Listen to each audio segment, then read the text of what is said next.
Assalamualaikum warahmatullahi wabarakatuh. Perkenalkan, nama saya Bung Salman dan Negara dengan NIM 240734. Di sini saya akan menjelaskan proyeksi peta dari mata kuliah sampai pemetaan. Apa itu proyeksi peta? Pertama, kita harus ngerti dulu, proyeksi peta adalah cara atau metode untuk menggambarkan permukaan bumi yang bulat atau melengkung ke bentuk datar. Kenapa harus dibuat datar? Karena kita butuh media yang bisa dilihat dan digunakan dengan mudah. Misalnya kertas, papan, layar komputer, atau bahkan layar HP. Masalah utamanya itu ada di distorsinya. Karena bumi itu bentuknya melengkung seperti bola atau elipsoid, dan kita ingin memindahkannya ke bidang datar, maka akan terjadi distorsi. Distorsi artinya ada bagian dari peta yang berubah bentuk dari aslinya. Ya, distorsi itu bisa terjadi pada yang pertama ada bentuk wilayah, yang kedua ukuran dan luas area, yang ketiga ada jarak antar tempat, yang keempat itu ada jarak arah atau sudut. Itu sebabnya gak ada peta datar yang bisa menggambarkan bumi secara sempurna. Pasti ada yang dikorbankan.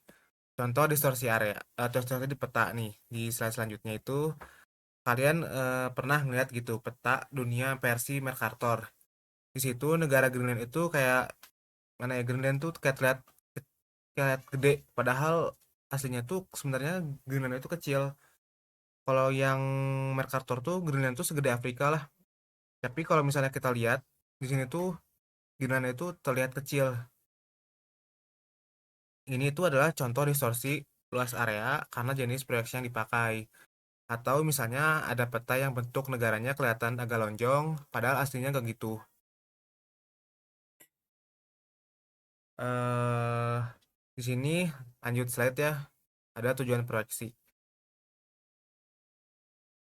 Terus kenapa kita masih pakai proyeksi peta kalau hasilnya nggak sempurna? Karena ya menurut saya, karena meskipun nggak sempurna, proyeksi peta tetap penting. Tujuannya ya untuk membantu kita memahami dan membaca informasi geografi secara lebih praktis dan terstruktur. Dengan proyeksi peta ya kita bisa kayak menentukan arah perjalanan, mengukur jarak antar peta, membandingkan luas wilayah, dan memahami persebaran fenomena geografis di permukaan bumi. Nah, karena setiap proyeksi punya kelebihan dan kekurangan sendiri, maka kita pilih proyeksi berdasarkan tujuan pembuatan petanya. Selanjutnya itu ada jenis-jenis proyeksi peta. Yang pertama itu adalah proyeksi azimutal datar. Nah, sini tuh proyeksi ini menggambarkan permukaan bumi ke bidang datar. Biasanya digunakan untuk peta kutub atau daerah yang kecil. Keunggulannya adalah arah dan jarak dari titik pusatnya ke semua arah bisa tetap akurat, tapi makin jauh dari pusat makin besar distorsinya. Yang kedua itu adalah di silinder, proyeksi silinder atau silindris. Proyeksi bumi ke bidang berbentuk silinder. Contohnya adalah proyeksi Mercator yang sering dipakai di peta dunia. Keunggulannya arah tetap akurat, cocok untuk navigasi laut, tapi kelemahannya itu ukuran wilayah di dekat kutub jadi sangat berlebihan atau enggak dilebih-lebihkan. Jenis ini. Yang ketiga proyeksi kerucut atau konik.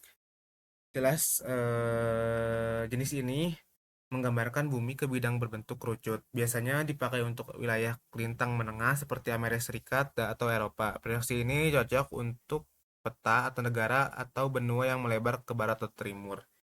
Selanjutnya sini ada contohnya di sini teman-teman. Ya kita pengen ke sini, takutnya nggak kelihatan. Nah, di situ ada azimutal yang pertama, yang kedua ada kerucut yaitu silinder, yang ketiga ada silinder. Bisa dilihat dulu teman-teman. Jelaskan lagi ya. Posisi azimutal itu adalah jenis proyeksi peta di mana kita menemukan permukaan bumi diproyeksikan ke bidang datar, biasanya dari satu titik pusat. Proyeksi ini gitu di seolah-olah memproyeksikan permukaan bumi dari atas seperti dilihat dari kutub atau dari luar angkasa. Ciri-cirinya yaitu biasanya menggambarkan area di sekitar satu titik pusat seperti kutub utara atau kutub selatan.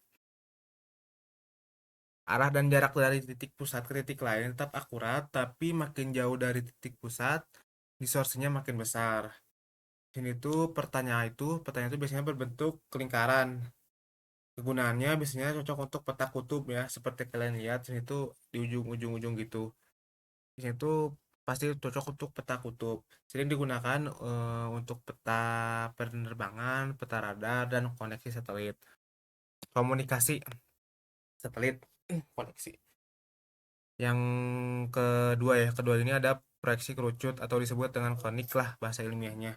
Pengertiannya itu proyeksi kerucut ini adalah jenis proyeksi di mana permukaan bumi diproyeksikan ke bidang berbentuk kerucut yang menyentuh bumi di satu garis, lintang atau dua garis, lalu dibuka menjadi bidang datar.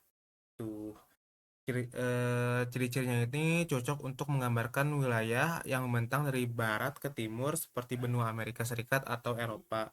Bentuk dan luas wilayah ini di sekitar garis lintang diproyeksikan akan lebih akurat. Gunaannya banyak digunakan untuk peta negara benua di wilayah lintang menengah. Gitu. Terus yang terakhir itu ada proyeksi silinder, atau di silindris lah gitu. Pengertiannya itu proyeksi silinder adalah jenis proyeksi peta yang memproyeksikan permukaan bumi ke bidang berbentuk silinder. Seolah-olah bumi itu dibungkus silinder lalu digambarkan dan dibuka menjadi bidang datar. Ciri-cirinya yaitu garis lintang dan garis bujur itu membentuk kotak teratur. Terus kayak di lipat gitu, kayak ini permukaan bumi. Itu tuh contohnya gitu. Permukaan bumi bulat gitu. Terus kayak diputerin gitu sama kertas gitu. Jadinya berbentuk silinder. Terus kegunaannya cocok untuk peta dunia. Proyeksi Mercator ini adalah contoh yang paling terkenal dari jenis-jenis yang dua tadi. Ini sering digunakan dalam pelayaran dan navigasi karena arahnya tetap akurat gitu teman-teman. Makanya kalau teman-teman lihat tadi kan kenapa Greenland itu kalau misalnya versi Mercator itu si Greenlandnya itu lebih Greenland itu sama gitu. Sama. Lebih kayak kayak lebih kecil dibandingkan Afrika. Padahal kalau misalnya versi-versi yang kita lihat sering lihat itu kayak Greenland tuh kayak gede gitu. Padahal mah Greenland mas lebih kecil daripada si Afrika itu. Tuh teman-teman. Lanjut ya. Ini ada kita bacain kesimpulannya ya. Kesimpulan yang pertama adalah proyeksi peta adalah cara untuk menggambarkan permukaan bumi yang bulat ke bidang datar. Yang kedua, karena permukaan bumi melengkung, proses ini pasti menimbulkan distorsi. Yang ketiga, distorsi ini bisa terjadi pada bentuk ukuran, arah, atau jarak. Oleh karena itu, jenis proyeksi peta harus dipilih sesuai dengan tujuan pembuatan petanya. Di sini nggak ada satupun proyeksi yang sempurna. Jadi, ahli pemetaan itu harus memilih mana yang paling sesuai dengan kebutuhan masing-masing. Itu. Lanjut. Terima kasih. Terima kasih teman-teman sudah menonton video ini. Mohon maaf kalau ada salah kata. Wassalamualaikum warahmatullahi wabarakatuh.